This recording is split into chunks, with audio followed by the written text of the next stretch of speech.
안녕하십니까. 약들약의 고약사입니다. 화이팅 먼저 외치고 시작하겠습니다. 화이팅! 약들약.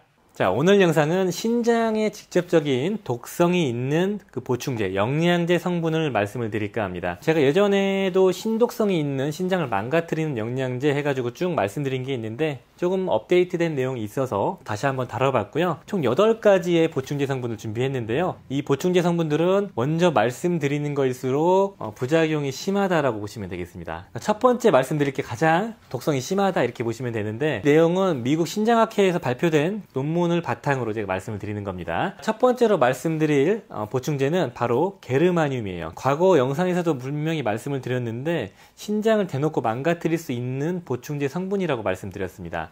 이 보충제 성분 중에서 특히 그 무기염으로 되어 있는, 그러니까 이산화 게르마늄 이런 식으로 되어 있는 게르마늄은 신독성이 아주 강력하다고 알려져 있습니다. 이 논문에서 밝힌 바는 1982년부터 1991년까지 이제 분석을 한번 해봤는데 18명의 환자가 급성 신부전이 발생됐고 이 중에서 2명이 사망했다고 합니다. 이 게르마늄을 섭취한 사람은요. 그 정도로 되게 독성이 강한 거죠. 그래서 대부분의 나라에서는 그 무기염 형태의 게르마늄은 판매가 금지된 걸로 알고 있습니다. 검사를 해보니까 실제로 이 신장에서 게르마늄 수치가 되게 높게 나타났다고 알려져 있고, 게르마늄이 보통 우리 몸에서 빠져나가는데 3, 4일 정도, 4, 5일 정도 걸린다고 하는데 그동안에 이제 신장에 염증을 유발을 한 거죠. 논문에서 밝힌 바로는 무기염 타입의 게르마늄이 독성이 심하지만 유기염도 조심하라 이렇게 얘기를 하고 있고요. 그리고 사망한 케이스를 보니까 18개월 동안 한 600ml 정도의 그 무기염 타입의 게르마늄을 섭취하고 사망을 했다고 하네요. 그 정도로 신부전으로 사망한 케이스가 빈번한 보충제가 바로 게르마늄이다. 자, 두 번째는 크롬입니다. 크롬은 인슐린 저항성 개선시켜주고, 그러면서 뭐 지방 대사에도 도움을 주고 다이어트에도 도움을 준다 이러면서 드셨죠. 실제로 제가 영상으로도 다뤄봤는데 좀 알아두셔야 될 부분은, 크롬 같은 경우는 하루 적정량을 섭취했을 때 문제가 없지만 살을 빼기 위해서 뭐 당뇨에 좋다고 해가지고 용량을 높여서 섭취했을 때 생긴 문제가 대부분입니다. 상당히 용량 조절을 잘 하셔야 된다 말씀드리고 싶고요. 한 가지 케이스를 보시면은 1200에서 2400 마이크로그램의 크롬을 섭취한 사람이 5개월 동안 섭취를 했는데 간 기능 장애와 급성 신부전이 와가지고 투석을 거치고 나서 완성적인 신장 질환이 생겼다고 하네요. 그 정도로 용량을 높인 상태로 오래 먹으면 안 된다 이렇게 말씀드리고 싶고요. 두 번째 케이스는 좀 예외적이지만 크롬을 600 마이크로그램을 6주 동안 섭취를 하고요. 중단했는데 5, 6개월 뒤에 심각한 신부전이 생겼다고 해요. 어딘가에 그 중금속 같은 데 노출됐을 때 신장이 손상되는 양상과 거의 비슷했다고 합니다. 그래서 그 6개월 뒤였지만 크롬이 원인이 될 거라고 추정을 한 케이스입니다. 자, 세 번째는 체퍼럴. 생소하실 건데요. 동종요법으로 활용하는 생약이라고 보시면 되겠습니다. 이 체퍼럴은 제가 예전에 절대로 먹으면 안 되는 보충제 성분, 거기에서 말씀드린 보충제 성분입니다. 이 체퍼럴은 위장과 장의 건강을 개선시키는 동종요법 제제인데요. 요거는 간독성과 신독성이 아주 강력하다고 알려져 있고, 실제로 급성 신부전으로 간독성으로 사망한 케이스 가 종종 발생했을 정도로 되게 위험한 보충제다. 잘 써야 된다는 거죠.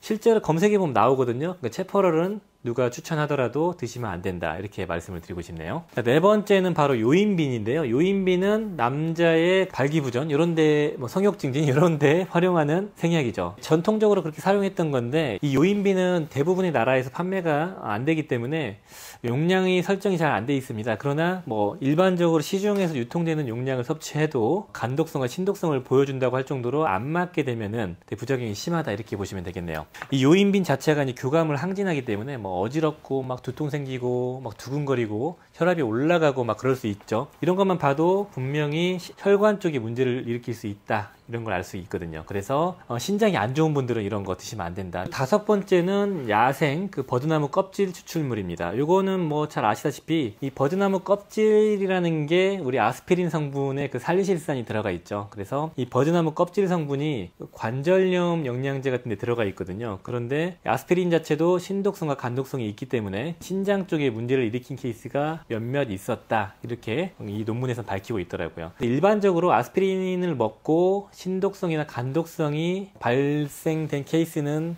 되게 흔하지는 않거든요. 그래서 내가 간이나 신장이 안 좋은 게 아니면 특별하게 뭐 걱정할 필요는 없지만, 이런 보충제들을 보시면 아시겠지만 이런 야생 버드나무 껍질 추출물은 보통 단독으로 쓰지는 않고 여러 가지 생약들과 함께 들어가 있는 경우가 많거든요. 그럴 때 독성이 더 상승 효과가 나타날 수 있는 거죠. 그러니까 조심해야 된다. 이 정도만 아시면 될 것 같습니다. 자, 6번째는 바로 크레아틴입니다. 크레아틴은 뭐 잘 아시는 것처럼 지구력 증진, 뭐 근육 합성 촉진 이런 목적으로 섭취하는 보충제 아미노산 성분이죠. 이 크레아틴 같은 경우는 좀 케이스가 좀 애매한데 일부 소규모 실험을 진행한 논문에서는 신독성을 주장을 하고 있어요. 그리고 실제 사례도 좀 있다고 알려져 있고요. 매일 5g씩 크레아틴을 4주 동안 섭취한 사람은 혈청 크레아틴인 수치가 상승하고 단백뇨랑 혈뇨를 보면서 급성 신장염이 생기고요. 세뇨관 손상이 생겨가지고 그냥 가벼운 이 수액 치료로 개선됐다 이런 케이스가 있었고요. 또 일부 사례에서는 매일 5에서 20g 정도의 크레아틴을 섭취하고 나서 급성 신장염이 유발됐다는 케이스가 있습니다.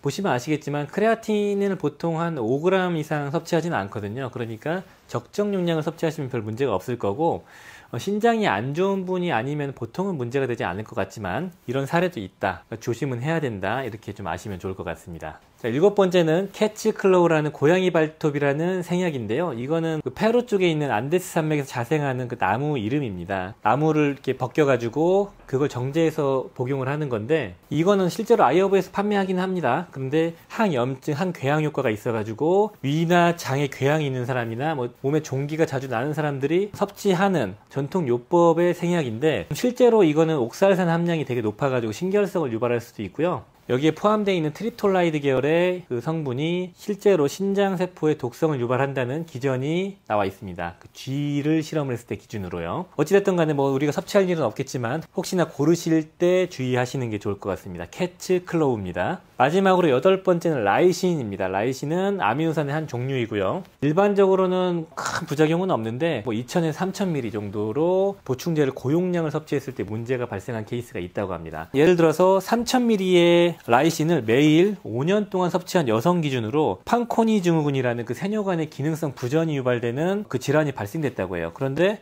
요거는 보통 유전병으로 알려져 있지만 라이신 먹고 발생이 된 그런 케이스입니다. 그리고 나서 이제 이 여성분 같은 경우는 회복이 안 되고 만성 신부전으로 진행이 돼서 투석을 받았다 이런 사례가 나오더라고요. 여기서 말씀드린 8가지 보충제 성분 중에서 크레아틴과 라이신 같은 경우는 좀 애매한 부분이 있어요. 그런데 이거 2가지를 제외한 게르마늄 크롬, 체퍼럴 요인빈, 버드나무 껍질, 고양이 발톱 이 6가지는 실제로 부작용이 꽤나 보고가 되고 있기 때문에 이런 걸 드실 때는 신장이 안 좋은 분들은 무조건 조심해야 되고 신장이 안 좋지 않더라도 좀 안 드시는 게 낫다. 근데 이제 뭐 아셔야 될 부분들은 게르마늄 같은 경우는 무조건 안 드셔야 되고요. 크롬 같은 경우는 용량을 좀 잘 맞추면 별 문제가 없다. 그리고 요인비는 뭐 어차피 우리나라에서 못 구하는 거고 체퍼럴도 누가 굳이 먹을 필요는 없겠죠. 드시는 분은 안 계실 것 같습니다. 근데 버드나무 껍질 같은 경우는 간혹 보시면은 관절염에 쓰이는 보충제 성분에 들어가 있으니까 좀 체크하시는 게 좋을 것 같고 신장이 안 좋으면 피하셔야 되고요. 고양이 발톱 같은 경우도 뭐 드시는 분은 안 계실 거고